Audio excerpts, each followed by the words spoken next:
Hi, I'm Senator Adam Ollier, and I'm really excited. We've got a very special guest for the We Can Do Better podcast, where we talk to and interview people who are doing really incredible and interesting work here in the 2nd Senate District and across City of Detroit and state of Michigan.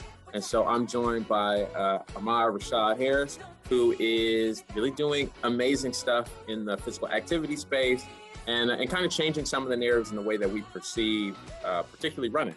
So Armond, if you want to introduce yourself and tell us about the really cool work you're doing. Thanks, Senator. I really appreciate it. Thank you for having me on. Definitely unbelievably enthusiastic about talking about health and wellness, especially when it comes to, the Black community and Detroiters, where we were listed as one of the most unhealthy cities in all of America by Forbes magazine 2 years in a row. So this is great work that we've been tasked with, but I'm excited to be here. So thank you, Senator. So tell us about your organization. How'd you get started? And where are you at now? Yes, certainly. So my first organization was Run This Town Detroit, which is in 2012, which is designed to help busy professionals to network and to live a healthy, active lifestyle. So I started that program back in 2012 here in Detroit.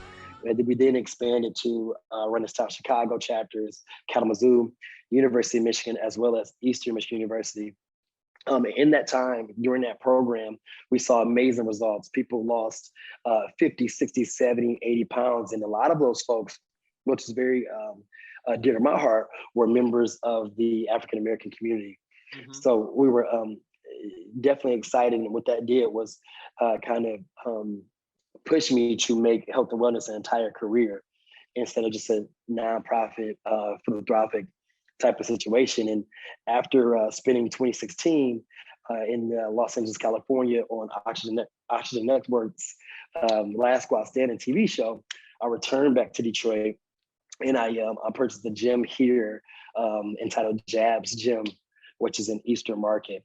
We have a location in Birmingham as well, but I'm very closely, my ownership is at Jabs Gym Eastern Market. And, so we're a gym that's open 7 days a week, full of Detroiters from all different backgrounds, ages and race. It's super diverse, and we're just trying to push through and push the narrative to live to make it a healthy Detroit. Yeah, one of my best friends is at your spot, Brian Barnhill. Brian Barnhill, yeah. We have a little weight loss bet ending at the end of the month, and we were working out Sunday morning. He was like, "Man, I'm at the 6 o'clock class, the 7 o'clock class, the 7 p.m., the 8 p.m., 9 p.m. I'm like, "B, man, I'm still gonna win," but. Man, Brian is certainly a beast. He's dedicated. He beats me there at 6 a.m. in the morning. Mm-hmm. Or sometimes I get in at 7. He's already taking a class before I get in. So Brian is pushing it. And I also follow him on social media. So I saw that you had him flipping tires and doing all types of other things. And I saw you guys are getting pretty active. I got to come over here and get an at-home workout with you. Hey man, we'd love to have you. We get after it Sunday mornings as a group. One of my college roommates used to have this. We started during the pandemic. This idea of everybody's so isolated, and I was like, well, if I'm not seeing anybody anyway, I might as well be FaceTiming with my friend who lives in Boston. The same thing I'm doing with everybody else. And so we started Sunday morning workouts. And so we were doing these Super Saiyan Sundays. And then when the world got a little bit safer, a couple people who live here was like, well, you can come over. And then before we went, we had folks going. But it's funny as you talk about how your business came out of your passion and how successful you've been. Can you just talk a little bit about how you were able to make that transition? Because, during pandemic, I think there were a lot of people who were like looking around themselves, in all the ways and saying, man, I do not like what I see in the mirror, or in the house, whatever. I'm like, I always wanted to do this thing. How do people get off the couch and get going? Because I know that can always be particularly daunting with exercise and running in some of those spaces. No, 100%. I think the best way to get started is to get started, right? And it was one brick at a time. And I know that the health and wellness industry has been bombarded with get healthy, lose weight fast solutions, but there's really no sustainable way to get in shape without hard work and dedication. Just like there's no way to be financially prosperous without hard work and dedication. So I just my advice is always that, hey, you know what I mean, just to continue to show up. Senator, I know that you are a member of Alpha Fraternity Incorporated, and I'm a member of Kappa Alpha Psi. And I remember as I was trying to gain membership into the organization, my older frat brother used to just say, no matter what, just keep showing up. You know, he's like, the next day, just keep showing up. He said, no matter what happens, keep showing up, keep showing up.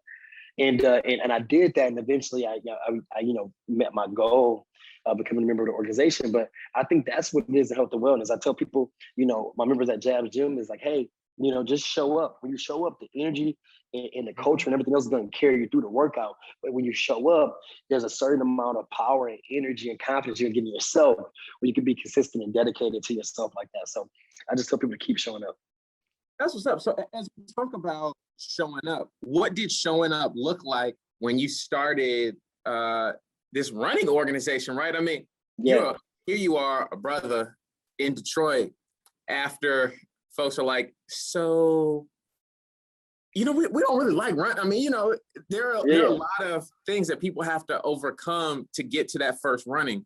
How did you start getting people excited about running? I know. So it's interesting, right? So out of my background is, I played college football at Wayne State University. And during that time, I also was a big party promotions guy. So I threw these big parties, and anybody will tell you, I love a good time, right? I love a good time. And all Jab's Gym is, and all Run This Town was essentially a party. But instead of, we used to call ourselves a new happy hour. So at 6 o'clock, when we had Tuesday runs, or if we're in Kalamazoo, it would be at 6 o'clock on Mondays. What we did is say, hey, instead of going to happy hour, why don't you come hang out with us? We're gonna be outside kicking it. You know, we got a group of cool guys there. We got, guys and girls who are, lawyers or doctors or people who are in public service, and everyone's just there kicking it. And it starts with this phrase that we call collaboration over competition. And collaboration over competition means that I have to push you in order. I have to push you. Is more important. Me clapping for you, me cheering you on, is more important than me being there, right? Or anything about me, right? And I used to say this. It's all about culture. So we used to say this thing, Adam. We used to say, hey, if you're here and you're tired right now, and you're thinking about how much you're tired, you're in the wrong place. If you're here and you're tired and you're thinking about helping that person next to you who may also be tired get through the next set, now you're the right type of person, you're in the right place. So we made it this super sticky culture where we also coined a phrase, talked about personal best, and we just made it a big fitness party. So even to this day, I carry that culture over to Jab's Gym. You come to Jab's Gym, you got turned up music, you got the best music you heard, your favorite song is playing. I hear that it is a fun time. And I'm like, well, you don't have to. I'm easy. I like to work out. And they're like, no, I mean, it really is fun. And you hear that. And so that culture came out of that original Run This Town action. Absolutely. And when we realize, like, when you're partying, you're not looking at the time clock, right? When you're having a good time, no one's checking to see how long they've been at the bar. You know what I mean? But that's because I'm kind of square. I'm at the gym like, yes. But at the party, I'm like, honey, what time are we leaving again? Right. I mean, that's why you're a senator, right? You're a rare breed, right? And so time flies when you're having fun. So I just look at making everything fun. How do I make this thing fun? And instead of me having a nightclub, owning a nightclub or a bar, I just own the gym. And I my career storing these large fitness events. So and literally people are there and they're hanging out there because their friends are there. And in the process, we just happen to work out too. I think I hear a lot of intentionality in the space, right? Like as they talk about, these kind of things, it's always like, well, how did you, was very intentional about setting an atmosphere, but that's still very difficult. It seems difficult for a lot of people to take that first step, right? So people are like, well, how do you, run a marathon? Well, the hardest part is not finishing, it's starting. You got to start to finish, but how do you get people who are like, well, I mean, that sounds great, but you look like you're an in-shape guy, like you out here running, like I'm not in a position to run. How do you get people to get over that inertia piece or to feel comfortable starting? So Adam, I'm just the leader of the herd, right? I'm the leader of the herd, but I'm not the one that brings in the cattle, if you will, right? So members like Brian Barnhill, members like people who will say, I'm here and I lost 40 pounds here. Mm-hmm. You know, tomorrow we're actually doing this challenge, Adam, and I welcome you to come at 6 a.m. Me and some of the other members of the gym, particularly the men, are going to strap medicine balls to our stomachs, right? Because we have a few of our members who have been working out. They're 8 months pregnant, and they've been dedicated every day. And you know, Lindsay, she's pregnant with twins, right? Lindsay, Camilla, Ruth, these women are coming in, boxing every day. They're lifting heavy weights. They're working out, and they're carrying around. You know, these women are 35 pounds bigger than they normally are. And so to just show support and honor for them, we're gonna strap these medicine balls onto our bellies and see what it's like to be in their shoes of working out. So it's things like that, and we, you know, people are posting all over online, and like I said, I'm just a leader of the pack, but really it's just a testament of how amazing our members are, and our members are who bring in more great people just like them. So, you know, we don't have an advertising budget. We post on Instagram here and there, not the best for social media, but at the end of the day, I think it's the stickiness factor, like they call it in my favorite book, The Purple Cow, my favorite book on marketing. I don't know if you read Seth Godin's The Purple Cow, but I'll give it a shot. Yeah, you know, so really, Purple Cow is what I think about, and so we're just like a Purple Cow of fitness, and with that, we just the process we end up attracting a lot more people. So we talked a little bit about how your journey has changed a bit in some of the work that you do, but what does Run This Town look like now? So it's not just Detroit, it's not just Chicago or Eastern or Kalamazoo. So what does that structure look like? If I was like, hey, I want to get involved, I want to get engaged, how do you do that? Yeah, so Run This Town hasn't changed much from the outside looking in. But internally, we've changed because now we allow companies to sponsor the event, right? Because we have sound system, we have staff, we have different things going on to produce this event. So what we've done now is right now we have a partnership with Life Remodeled, where we've moved Run This Town, and it's over at their building on the right next to Central High School. Yeah, in the district. In the district, right? So it's right there, and it's still free to everybody to come. But we understand that there's a certain, your downtown was easy, right? We had a couple of events next, we had 100 people, 150 people every event, right? Since 2012. But in neighborhoods, we find that it's not the same following as downtown, right? You don't have people who are coming over from GM working, or coming over from Honickman Law Firm and just, taking off their shirt and tie, throwing on their sneakers and coming out. You have a demographic, which obviously, Senator, you serve this population who, the most important thing is not getting a great workout for them. The most important thing is not, they may not have the financial backing to go to Whole Foods and pick, healthy options. So we're trying to work through that dynamic when we're using these companies to go and to try to activate the neighborhood, because we understand it's a whole new can of worms when you talk about getting people in our neighborhoods healthy here in the city. So that's kind of our focus now, because we've shown downtown Detroiters and busy professionals, how to work out, multiple times a week. Now, we run 313, who was kind of filling that gap for that free run for downtown professionals. But now we're focused on really engaging the neighborhood, because if they want to work out downtown, they can come at Jab's Gym and get a membership there, right? But really focus on the neighborhoods right now, Senator Adam. So as you talk about that, what does that look like? What does that program look like? What are the challenges, that you see from folks in the neighborhood, right? So that area over by Central's got a lot of older, it's got a lot of older folks in the neighborhood that's transitioning. I run not quite to Central in the morning. I run my kids to daycare off Longfellow. Yes. I'm getting that little 3-mile run in the morning, pushing that stroller, and I'm like, oh, well, fuck it. I'll just get to Linwood one of these days, just pushing the pace. But what is that, that kind of difference in your population look like, in impact on your program, right? So Life Remodeled has really leaned in on that kind of space and engaged. What does that difference look like? It's just, it's obviously a change in the appeal of the workout, right? Because our workouts are built on high energy, right? It's built on a certain level of enthusiasm. When we first get there, we say, hey, we got a couple minutes where we say, hey, look, meet somebody new, go talk to somebody you never met before. And we understand that we're breaking a lot of generational, I don't want to call them curses, but generational traditions, right? And working out is a very unfamiliar thing. So a lot of times, with our people, these unfamiliar things, it's like, oh, I don't do that, or I do things this way. And it's kind of this, you're kind of shaking up the mold of what people normally do. So what I find is that the excitement of our workouts, all the cool different moves we do can be intimidating. Even though we have a model of a personal best, even though we have a model of collaboration over competition, you have that older person, or not even older, somebody in their 30s or 40s, young professionals who are just not very open to something that's hype and cool just because they never seen anything like it. So I think the mindset, the mental piece of it all, I think is the biggest hurdle that we really see when we go into the neighborhoods. That's what's up. So as you talk about this mindset stuff, how are you changing? How does that look? Who, pick a person who came in like, I never thought I could run, or I didn't talk to my neighbors. And what does that change look like for a person, for people?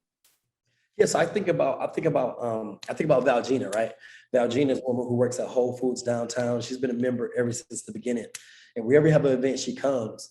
And what I realized, I remember she, small, I think about the small, Dan Gilbert has this thing where he says the inches we need are all around us. And I love that because she's able to do push-ups and pull-ups now. And I know that, seems, Valgina's probably a little bit over 50. I know that seems like a very regular thing, but I think when someone's able to, never be able to push themselves off the ground, right? Mm-hmm. Or never be able to lift their body weight up, and they can do that, I think that's an amazing amount of adrenaline, an amazing amount of energy and confidence in themselves that they receive when you're able to do that. So I think about those small feats. I think about people who've never ran a 5K. I remember we partnered with the Detroit Pistons, and we had people breaking down crying because that was their first 5K that they ever ran. It was the first year that we did the Pistons Fit 5K. They didn't even have a race before that. Mm-hmm. So I just think about those individual people who are stronger mentally because they're able to grow and do things they never were able to do physically before. That's really cool. As we talk about, the pandemic and over the last year, I think everyone's trying to grapple with what do they do next as gyms were closed. And obviously that's not news to you, but people were trying to, to adjust being outside, doing those kind of things and getting active. Some people talk about the COVID-15 that they either lost or gained or 20 or, because some people doubled down and were like, all right, I'm going to get in shape for the first time ever. Like I have a friend who has walked 5 miles every day for a little over a year now. Wow. I was saying the same thing to myself. I was like, how do you find time to do that? Yeah, how long does that take? I was just thinking, how long does that take? Wow, like an hour and a half, I think. So I think she said she's walking like 16-minute miles, 17-minute miles. So that's a nice brisk walk right there. Yeah, so, but it's those kind of things that I think we've got to start to engage with. And it's cool to see people like you who are changing the narrative. I think when people think about fitness in that space, they are thinking about a white woman who is teaching yoga or a, giant dude who is bodybuilding or whatever. So how has that been being a Black man in the fitness space that's not trying to be, not training people to be professional athletes? I think that's so interesting. And I literally have a narrative with a lot of my fitness guys. We have a small circle of some fitness guys in the area. And I talk to them about what our community really needs, right? And it's great to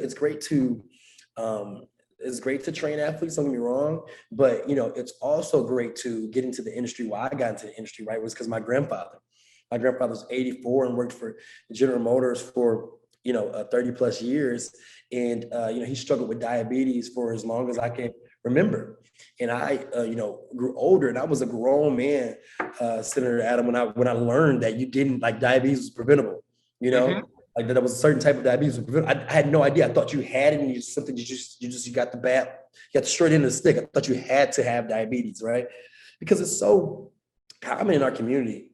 So I just really try to encourage people, especially, for instance, I'm an ambassador for Lululemon, right? The fitness company. And you're right. When you think of fitness, you think about that happy, white woman, unfortunately, running through the streets in yoga pants. But the people who need it most is really our community, right? Yeah. It's not about lifting tons of weights. It's not about being skinny. I think I've heard a lot of our community people say, well, do you look like I need to work out?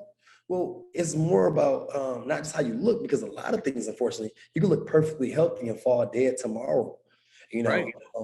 And so it's so important to remember some of these things. And now we have seen a microscope get put on the health and wellness or the physical activity levels of the Black community via, COVID-19. We saw our communities were hardest hit.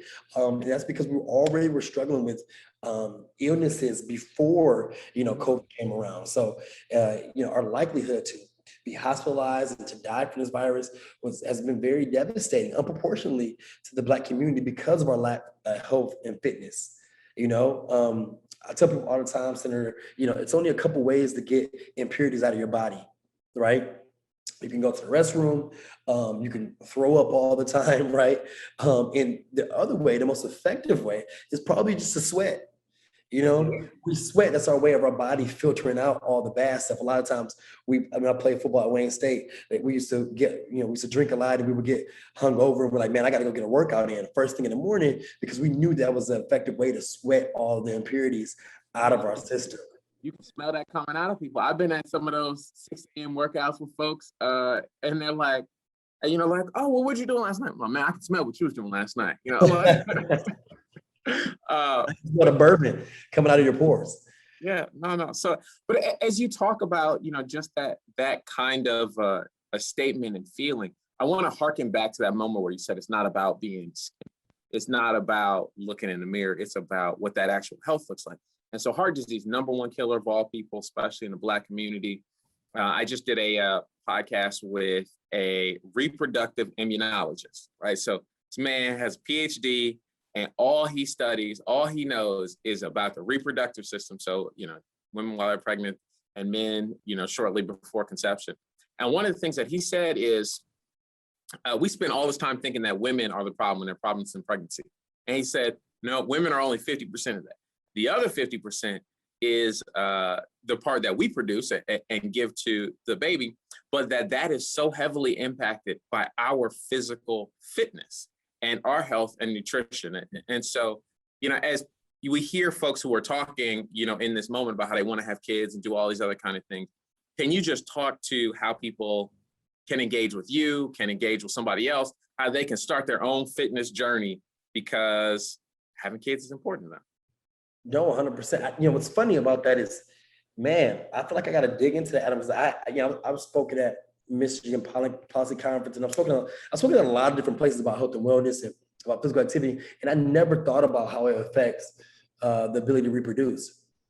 Mm-hmm. I've never thought about that. I've never thought about that, nor have I ever suggested that when I hear about families having trouble reproducing. So it's so interesting, and I appreciate you for giving me that information, just because it's going to spiral my search into a whole new direction. Yeah, you'll have to listen to that episode of the podcast. Is one right before you. But like literally, he's like, man, it is all about what the physical state that you are in when you produce sperm that is then part, your contribution to having that child. It's funny, a number of years before that, I read that your athleticism, our athleticism is based on this, physical condition that our parents were in at conception. Really? Mm-hmm. That's why when you see, and then I was like, does that make sense to me? And, and you're like, well, why do pro athletes have kids who are more athletic or able to do some of those kind of things? Why are folks who are doing these kind of things, what makes healthier kids? That's insane, because there was a statistic that said 64%, I want to say, I read a lot of random statistics, but 64% of pro athletes have a parent that was to a collegiate or pro athlete. Mm-hmm. Over half of pro athletes have, and I think this is particularly in basketball and football, which is obviously two of the more lucrative pro sports. But That's so interesting. But you got my mind spinning on this whole thing. But I just think that the Black community, I want to say this, and I'm sorry if it's not a direct response to your question, but I think that the Black community or Michiganders as a whole, District 2 folks as a whole need to stop thinking that health and wellness is an option. Mm-hmm. I think people think that it's literally like, I'm not really into that working out thing. Hey, I didn't ask if you golfed. I didn't ask if you snowboard, if you're a snowboarder or a skier, right? This is not an option. Like physical activity and taking care of ourselves. I love all the energy going in the mental space because we realize that our mental health is no longer an option.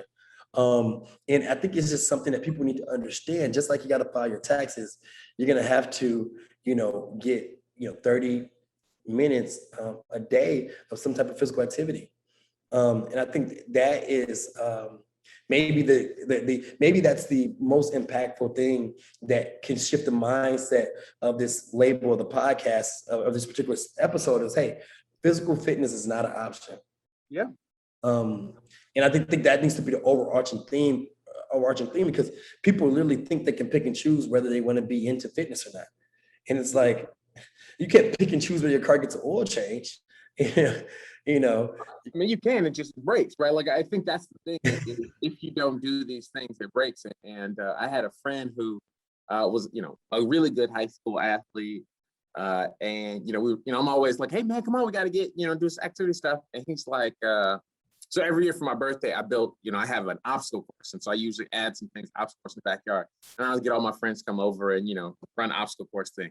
And he gets to a part and he's like, nah, bro, maybe next year. And then maybe a month or so ago, he saw Will Smith's, little video thing and was like, bruh, I got to get my life together. And I was like, well, I mean, I'm glad Will Smith is what pushed it over. But I think people are seeing that space as they recognize it's not about looking in the mirror. It's about being able to run with your kids or being there for your children or there for your spouse or, not having arthritis, not having some of these kind of things. So how do you tell people, how do you work with folks who are concerned about not being as active when they first start out? What are you doing in there to help them stay motivated? Well, yeah, like, so I have that soliloquy about, I was going to soliloquy about, one step at a time or one day at a time, or to keep coming back. And, and I tell people too, the program works. The question is, do you, right? The program is going to work. The program has been working for years, right? And, do you work? And the other thought that you may think of so many different things. One of the things that I see often is people say, man, well, I work so much that it's tough. It's tough for me to get time to work out, right? And I read a statistic the other day that, there's a positive correlation between people who are physically fit and their income levels. So as what we see is that as income levels rise, physical fitness rises. And I don't know which one is first. That's the only thing I can get. I don't know if it's, and two, let me, for anybody who may be a naysayer may say, well, that's because the pro athletes make the scale go all the way up. This study excluded pro athletes. It excluded people who got paid for being in shape, right? For working out. So I just tell people that, you have to prioritize it because I feel like health and wellness happens. And then, because I've been in corporate before. I used to work for Sodexo, and every day I flew out every Monday, flew back in town every Friday. And I feel like half my day was on planes, a lot of times in airports, you're not getting the healthiest options. And I saw my weight go up a little bit, right? I saw myself not be as tight after playing football at Wayne State and going into my professional career. And I also saw my morale and my energy levels drastically decrease. To the point where I would get back to my hotel room and I'm super excited to be off for the evening. I'm in this new city and I'm literally fatigued at 7 or 8 p.m.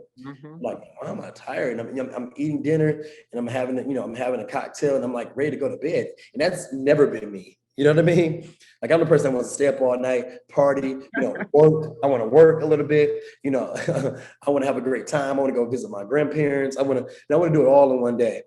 And I saw, so now times when I see people who have low energy levels, I know it's because they're not getting their engine started, they're not getting their heart rate up to get the energy going. Okay. Well, I appreciate, I mean, this has been, I think, illuminating. It's been exciting. It's always good to talk to somebody who loves working out. You know, I always ask people, you know, before I get them out of here, what they're doing to stay physically active. You probably are going to have a little bit more to say than most. So what do you do? What's your plan? What are you up to? I want to add that I don't actually love working out. The funny thing about it, right? I don't love working out. I just know that it's necessary, right? And before I worked out all the time because I was all-state track athlete, and then I played football in college, and so I worked out for that reason. And afterwards, I had to find a new motivation to want to work out. So I don't love working out. So I'm in that boat with a lot of people, but I know that just like a lot of things we don't love, you just got to get it done. And once you make it fun, it makes it way easier. So what I do to stay active is, I play, I wish you could see my space. I literally have snowboard in this corner. I got a bike over here. I got I got golf clubs, a couple of sets of golf clubs, which is my new favorite sport. Every season I have a hobby that I do, right? I just left my friend Drake Bell's charity football game over in Benton Harbor, and he was playing flag football. So I think of myself as an everyday athlete. I want to play sports all the way until until I die. I hope I can always compete. And they got senior leagues. They got leagues for 65 plus. They got track and field. You can literally compete. I think the athlete in you never dies. And I think that's the reason why you have the obstacle courses, because like the athlete in you, that drive, that just like lions need to kill things to feel alive. I think we're the same way. We need to work towards a goal every day to feel alive. So I do all types of activities. I'm gonna be doing your obstacle course soon, I'm sure. So hey man, I can't wait. We'll get you over there. What about for your mental health? What are you doing to stay grounded in all space? And admittedly, looks like we're on the other side of the pandemic, but mental health has always been a thing. Yeah, I think I enjoy a good conversation. I think I enjoy talking to my grandparents and sitting down, and these conversations really are like therapy for me, right? Just sharing ideas, talking about forward thinking. Even the fact that you just gave me a list of things that I downloaded in my mind that I want to research and I want to learn about, and learn about new things, learn about more possibilities. Information changes situations. So I love to have a conversation with somebody and sit down and enjoy a cup of coffee with them and talk about things that that maybe I didn't talk about them years ago, because we're always changing, right? And I ran into a friend who I haven't seen since 2016, 2015, that time where I was like pivoting in my life. It is very therapeutic to talk about what that person was going through then and how we've grown, and it's just my therapy to have a good conversation with a person. So mentally, that's something that I'm a social creature. So the pandemic was very interesting for me, very hard. But I love to connect with somebody else and feel their energy on how they feel about stuff. So that does a great deal for me mentally. Awesome. Well, I appreciate you coming on, Armond. Like, I'm excited and excited to keep spreading the good word of health and wellness, and to continue to highlight the work that you're doing. And I love that you're out here in the Second Senate District over there with Life Remodeled, and bringing something to the neighborhood that wasn't there before. You have anything else that you want to say before we get out of here? 100%, Senator. I definitely appreciate you having me on, and let's continue to have more of these conversations. I would love to even have this conversation again live, and I'll invite all of my following. And now that we're opened up, let's do it with a couple hundred people, and let's get it booked up and have people feel the energy of the things we're talking about in the room with them. I'm down. I'll come, get a workout in. We'll get after it. Yeah, same. We gotta exchange workouts for sure. It's like a love language of mine. Hey, nobody's more excited about that than me. As long as we minimize the rhythm. My rhythm game is extremely poor. It is substandard in everything. You appreciate this. You play football. I was a safety, right? So I'm gonna give you my whole life, right? Yeah. Every coach I've ever had is like, boys like dancing. Can you dance? No. What do you mean you can't dance? I was like, I kind of got nothing for you. He's like, I can see you got it. I can see. What are you But rhythm is like muscle memory, though, Adam. I got to give you, because at Jabs we box to rhythm. We box to rhythm together. That's what makes it fun. And I have the most uncoordinated. I've had some of the most uncoordinated members ever who you would never be able to tell, because once you keep doing it, you kind of pick it up like, oh, I get it. Oh no, I have coordination. I just don't have any rhythm. So like I can't feel the music beat. But if you're like 1 1 1 1 2 1, like I can do that. It's just not quite in step. We'll see. Maybe you will fix my problem. I'm excited about it. Yes, you have improved rhythm. Yes. But so I'm Senator Adam Hollier. This is the We Can Do Better podcast, and I have had the distinct pleasure of having my friend Armond Harris on from Jab Gym and Run This Town Detroit and Chicago and Kalamazoo and Eastern Michigan and University of Michigan, and soon to be plenty other places. On the We Can Do Better podcast, we interview people who are doing amazing and interesting things across the state of Michigan, city of Detroit, and particularly in the 2nd Senate District, and just give you an opportunity to hear from them and see how maybe you can get engaged, but most importantly, to highlight the good work that's going on.